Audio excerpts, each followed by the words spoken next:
2017 paper 5வது கேள்வி என்ன தெரியுமா? சூடோகோடை தந்துட்டு இதுக்கு ஃப்ளோ சார்ட் வரைய சொல்லிக்கிறாங்க. சரியா?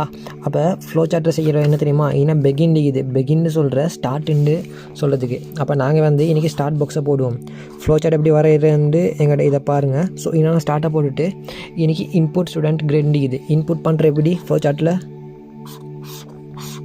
இப்படி தான் இன்புட் எதை தெரியுமா பண்ணணும்? Student grade. சரியா? அப்போ இன்றைக்கி வந்து நாங்கள் இன்புட் இது என்னத்தை பார்த்து எழுத மட்டும்தான் இருக்குது. அங்கிட்டு உள்ளத்தை பார்த்து இங்கிட்டு எழுத மட்டும்தான் இருக்குது. ஏன்னா ஸ்டூடெண்ட் கிரேடை போடுறோம். சரியா? If student grade is greater than 75, அதாவது 75க்கு மேலே ஸ்டூடெண்ட் கிரேட் வந்து ஈந்தா ஏ மார்க்ஸ் போட சொல்கிறாங்க. If student grade is greater or equal, அதாவது 75 மார்க்ஸ் இல்லது 75 மேலே எடுத்திருந்தாங்க அப்படின்னு சொன்னால் ஏ வந்து ரிசல்ட்டை டிஸ்பிளே பண்ண சொல்கிறாங்கன்னா இஃப்ண்டு வரக்கொள்ள இஃபோட புக்ஸ் எப்படி தெரியுமா ஆகியும்? இந்த இப்படி தான் ஆகியும் இஃபோட புக்ஸ். சரியா? அப்போ செலெக்ஷன் பாக்ஸ் தானே இஃப் இதை மாதிரி இஃப் பாக்ஸை போட்டுட்டு இந்த student grade is greater than equal to 75 நாம் கேட்குறோம். சரியா? இது ஒரு ஃப்ளோ சார்ட் வந்து ஃப்ளோவில் போகுது. ஸ்டூடெண்ட் நான் சும்மா எஸ்டியூ மட்டும் போடுறேன் இஸ் ஈக்குவல் டு 75. அப்போ நம்ம இங்கிட்டு எஸ்ஸான்னு கேட்டால் எஸ்ன்னு வந்துச்சுன்னா, அதாவது ஒரு என்டர் பண்ண இப்போ இன்புட் தானே ஸ்டூடெண்ட் கிரேட் எத்தனை ஒரு 50 இன்புட் பண்ணால் 50க்கு மேலேக்கு தானே கேட்குறோம். அப்போ நோ தானே. ஆனால் எஸ் ஒரு 80 ஒரு 80 டைப் பண்ணுறோம். அப்போ 80 வந்துட்டா எஸ்ன்னு வந்தால் டிஸ்பிளேன்னு போட்டு ஏண்டு போடுறோம். சரியா?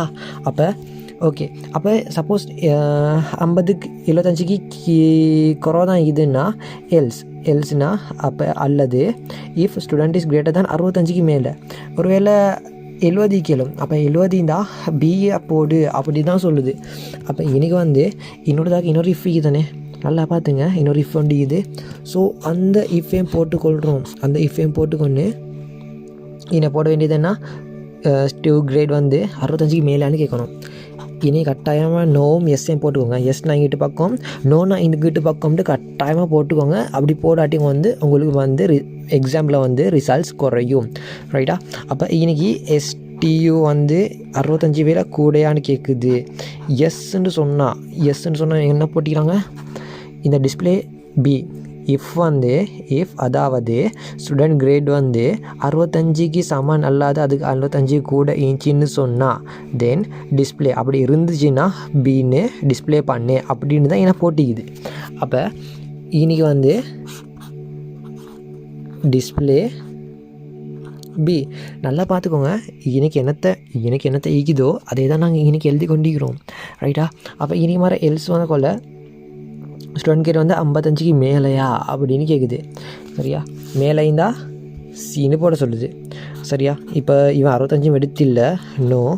அப்போ இன்னொரு கேள்வி கேட்குறோம்னா ஸ்டூடெண்ட் இஸ் கிரேட்டர் தேன் என்னத்தை 55னா டிஸ்பிளே. ஏன்னா நாங்கள் டிஸ்பிளேன்னு போடலும் இல்லாட்டி அவுட்புட்னு போடலும் இல்லாட்டி பிரிண்ட்டுன்னு போடலும் என்ன சரி இன்றைக்கி எழுதிலும்.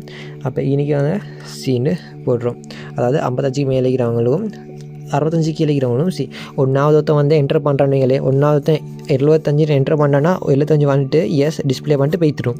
சரியா? இல்லாத ஒருத்தன் வந்து 70ன்னு என்டர் பண்ணுறான். இப்போ இனை வந்து ப்ரொசஸ் பண்ணுது. இஃப் வந்து 75 கூடையாண்டு பார்க்குது, இல்லை கூட இல்லை. அப்போ மறுங்கிட்டு வந்து 65 கூடையான போகுது. 70 வந்து 65 கூட தாண்டு போகல, இங்கிட்டு எஸ்ன்ட்டு போயிட்டுச்சு. அப்போ மறுங்கிட்டு வருது. ஒருத்தன் வந்து 50 எடுத்துக்கிறான், 75 கேட்குது, இல்லை 65 கூடையா, இல்லை 55 கூடையா, எவ்வளோ எடுத்துக்கிறான் 50 எடுத்துக்கிறான், ஆனால் 55 கூடையா இல்லை. அப்போ மர நோ வருது. அப்போ இன்றைக்கி வந்து இஃப் தேவையில்ல. இவன் வந்து 55க்கு கூடையான்னு கேட்குது, இல்லை அப்படி 55 அவன் கூட இல்லாட்டி அவனுக்கு ஃபெயில் போட்டுரு அப்படின்னு தான் போட்டிங்க பாருங்க. எல்ஸ் ஃபெயில்னு. சரியா? அப்போ எல்ஸ் ஃபெயில்னு சொன்னால் இன்றைக்கி என்ன பண்ணணும்? இது மாதிரி பாக்ஸ் வரையணுமா? தேவைப்படாது. அப்போ இது வந்து நோன்னு சொன்னால் டிஸ்பிளே ஃபெயில். சரியா? ஸோ இந்த முறை எக்ஸாமுக்கு வந்து உங்களுக்கு வந்து ஃப்ளோ சார்ட் வரும்னு ஷோ பண்ண இயலாது. பட் சப்போஸ் வந்துருச்சுன்னு சொன்னாலோ இல்லாட்டி கம்ப்யூட்டர் சயின்ஸ் ஸ்டூடெண்ட்ஸுக்கோ கட்டாயமாக இதை வந்து தெரிஞ்சு வச்சுக்க வேண்டியது. ஸோ நம்ம இதெல்லாம் கனெக்ட் பண்ணுறோங்க. இதெல்லாம் இந்த கடைசி என்டிகிரி தான் ஸ்டாப்னு சொல்கிறேன். ஸோ ஃப்ளோ சார்ட்டையும் நாங்கள் ஸ்டாப் பண்ணிட்டோம். ஸோ 17வது கேள்வி வந்து ஃப்ளோ சார்ட் இப்படி தான் வரும். இதில் இருக்கிற என்னத்தாண்டா கிளியராக பார்த்துக்கோங்க. இது இன்றைக்கி பெகினிங் ஈகிறது வந்து நாங்கள் ஸ்டார்ட்னு போட்டோம்.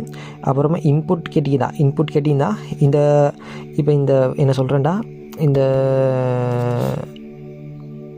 லாஜிக்கு தான் இந்த சீடோ கோட் சீடோ கோட்னு சொல்லி இந்த கோடில் வந்து எங்கே சரி இன்புட்னு போட்டிருந்தா அதை அப்படியே தூக்கி போட்டுக்கோங்க. இந்த பாக்ஸை போட்டு இன்புட்னு போட்டுட்ருங்க. வேலை முடிஞ்சு நான் சொல்லி கஷ்டப்பட தேவையில்லை. இதில் ஈக்கிறதையே தான் எனக்கு வரைகிறது. இது ஒழுங்காக நீங்கள் விளைய கொண்டீங்கன்னா ஒழுங்கு வளைஞ்சு கொண்டே எழும். ஸோ அதனால் அந்த ஃப்ளோ சார்ட் வீடியோவை ஃபுல்லாக பாருங்கள், விலங்காட்டினோட தக்க பாருங்கள். சரியா? ஸோ இன்றைக்கி வந்து இந்த இஃப்ண்டு போடுற இடத்துக்கெல்லாம் இஃப் ஸ்டூடெண்ட் வந்து இதுன்னு கேட்டால் இஃப்ண்டு போட்டால் இந்த பாக்ஸ் வரும். இஃப்ண்டு போடுற இடத்துக்கெல்லாம் இந்த பாக்ஸ் வரும். இஃப்ண்டு வந்தால் இந்த பாக்ஸை போட்டு இஃப்க்கு சைடில் இருக்கிறத வந்து இந்த பாக்ஸில் எழுதுங்க. சரியா? அதுக்கு பிறகு அந்த இஃப்க்கு சைடில் இஃப் ஸ்டூடெண்ட்டு போட்டு கீழேக்கும் டிஸ்பிளே பின்னு அப்படின்னா இஃப்ண்டு வந்து நீங்கள் இஃப்ண்டு வரக்குள்ள சைடில் இருக்கிற இதை எழுதுறீங்கன்னா அதுக்கு சைடில் வந்து எஸ்ன்னு போட்டு இது எழுதுங்க. அதுக்கு சைடில் எஸ்ன்னு போட்டு இது எழுதுங்க. இந்த எல்ஸ்ன்னு வரக்குள்ள தான் நோண்டு வரும். எல்ஸ்ன்னு வரக்குள்ள நோ வரும்.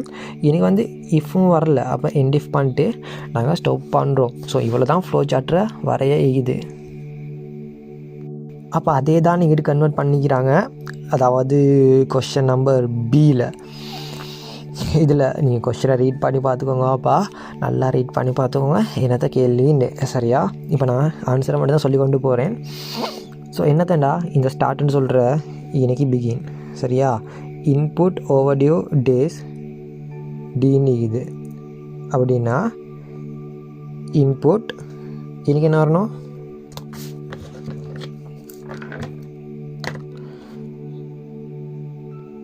இன்புட் ஓவர்டியூ டேஸ் டி. அப்போ நமக்கு இன்றைக்கி வந்து லிஸ்ட் கொஞ்சம் வந்துக்கிறாங்க, இதில் செலக்ட் பண்ணி போட்டுக்கொள்ள சொல்லி. அப்போ இன்புட் ஓவர்டியூ டியூஸ் டி இதுதான் இன்றைக்கி வரும். அதாவது பி தானே இது, PQRSTUVW இது பி. இந்த பி பாக்ஸில் வர்றது வந்து இந்த துண்டு.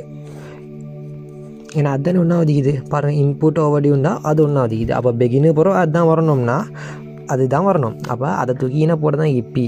சரியா? இது வந்தால் இன்னும் வரும். அதுக்கு பிறகு இதுக்கு பிறகு என்ன தெரியுது? D is greater than or equal to 7 இது. அப்போ இன்னைக்கு D is greater than or equal to 7 இது. அதுக்கு ரெண்டாவது அதுதான் இதுக்கு ரெண்டாவது இதுதான் இதுக்கு ரெண்டாவது நாங்கள் இதான் போடணும். இது தான் போடணும். அப்போ இது PQ. அப்போ Q வந்து என்ன? இது Q. சரியா? அப்போ அது சரின்னு சொன்னால் இது நடக்கணும். விளங்குச்சா? இப்போ அது சரின்னு சொன்னால் இது நடக்கணும். இந்த விளங்குதா? இது நடக்கணும். இது சின்ன பிள்ளை மாதிரி ரொம்ப லேசி. கொஸ்டின் தான் பெரிய கஷ்டமாக இருக்குது. ஆனால் அதே தான் இணை போடைக்குது. இதே இணை போடைக்குது. அவ்வளோதான். காப்பி பண்ணி பேஸ்ட் பண்ணிக்குது. இது ஆர்டர் பண்ணி நீங்கள் இந்த பாக்ஸுக்குள்ளே போடைக்குது. விளங்குச்சா? கிளியர். ரைட். அப்போ இன்னைக்கு எல்ஸ் இஃப்னு வருது. எல்ஸ் இஃப் இன்னொரு இஃப் வருதுன்னா D14. இந்த D14 தான் இன்னும் வரணும். ஏன்னா அடுத்த இஃப்க்கு பிறகு தானே இது ஒரு இஃப்ண்டா இந்த பாக்ஸ் இஃப்னு சொல்கிற இந்த பாக்ஸுக்கு ஒரு இஃப் வந்து நாங்கள் கம்ப்ளீட் பண்ணிட்டோம். இந்த இஃபை போட்டுட்டோம்னா அதுக்கு பிறகு வர இஃப் என்னத்தை இதுதான் வருதுன்னா இன்னைக்கு இந்த D14 தான் வரும். அதோட ஆன்சர் தான் D10 கன்ஃபார்ம் பண்ணிக்கலாம்னு சொல்கிறாங்க. ஸோ இது எஸ்ன்னா இது வரும். இது எஸ்ன்னா இன்னும் வரும். அது கன்ஃபார்ம். சரியா? அப்போ என்னதை D14 ஆறுக்கு வரும். அப்போ இது ஆறுக்கு வரும். அப்போ ஆறும் சரி. அப்போ இந்த இஃப் என்னதுக்கு D14ஓட D30. அப்போ D30க்கு வந்து எஸ். சரியா? அடுத்து என்ன பாக்ஸ் இருக்குது? எல்ஸுக்கு பிறகு 2 பாக்ஸ் இருக்குது. அப்போ இது இல்லைன்னு சொன்னால் இது நடக்கணும். இது இல்லைன்னு சொன்னால் இங்கே பாருங்க. இப்போ இந்த D30 சரின்னு சொன்னால் எஸ் தானே இது. D30 சரின்னு சொன்னால் இது வரும். அப்போ D30 சரின்னு சொன்னால் இது வரும். அப்போ இது இல்லை எல்ஸ்ன்னு சொன்னால் இது இல்லைன்னு சொன்னால் இல்லாத பட்சத்தில்னா எல்ஸ்ன்னு சொல்கிற. அப்போ இந்த ஃபைன் D2 தான் போடணும் இன்னைக்கு. டிக்கு எங்கே ஃபைன் இந்த ஃபைன் D2 தான் போடணும் டீக்கிற இடத்துக்கு. அது அப்படியே போடைக்குது இன்னைக்கு இவ்வளோ தான் அப்படி போட்டிக்குது. அப்புறம் இன்புட் காஸ்ட் ஆஃப் புக்கு தானே அதுக்கு கீழே இது எங்கே இந்த இன்புட் காஸ்ட் ஆஃப் புக் தான் இன வரும். அப்போ யூ சரியா அது அப்படியே ஆர்டருக்கு வரும். மர இஃப் தொடங்கு தானே தொடங்குச்சா. அப்போ ஃபைன் காஸ்ட் புக்கு இது. அப்போ இன்றைக்கி இஃப் ஃபைன் காஸ்ட் புக்கு இது ஓகே இது. அப்போ இன்றைக்கி fine is equal to cost of புக்குன்னு வருது தானே. அப்போ அதுக்கு கீழே அதுதான் வரணும். Fine is equal to fine cost box. ரொம்ப லேசி இன்னொருதாக பாருங்க சரியா. அப்புறம் அப்படி என்டிஃப் வரக்கோல இன்னொருத்த உண்டு. கடைசியாக என்டிஃப்டா இது எல்லாமே இஃப்லாம் முழு தானே கேன்சல் பண்ணிட்டு லாஸ்ட்டுக்கு டிஸ்பிளே ஃபைன் ஒண்டிக்குது. ஸோ டிஸ்பிளே ஃபைன் W ஸ்டொப்புக்கு மேலே டிஸ்பிளே ஃபைன் நிற்கிது, எண்டுக்கு மேலே டிஸ்பிளே ஃபைன் நிற்கிது. கிளியரா? ஸோ 5வது கேள்வி முடிவடைந்தது. சிம்பிள்டா.